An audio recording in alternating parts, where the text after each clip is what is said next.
Sinasabi ko sa inyong mga nakikinig sa akin, mahalin ninyo ang inyong mga kaaway at gawa ng mabuti ang mga napupuot sa inyo. Pagpalain ninyo ang sumusumpa sa inyo at ipanalangin ang mga nang-aapi sa inyo. Kapag sinampal ka sa isang pisngi, iharap mo rin ang kabila. Kapag inagaw ang iyong balabal, huwag mong ipagkait ang iyong baro.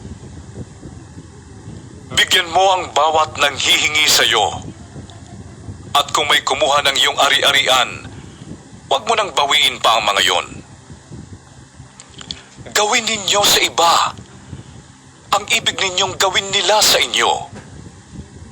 Kung ang nagmamahal lamang sa inyo ang inyong mamahalin, ano pang gantimpala ang inyong hihintayin? Ang mga makasalanan man ay marunong ding magmahal sa mga nagmamahal sa kanila. Kung ang mga mabuti lamang sa inyo ang inyong gagawa ng mabuti, ano pang gantimpala ang inyong hihintayin? Kahit ang masasamang tao ay gumagawa rin yan.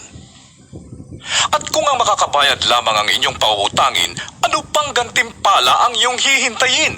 Kahit ang masasamang tao ay nagpapautang din sa kapwa nila masama sa pag-asang sila'y babayaran.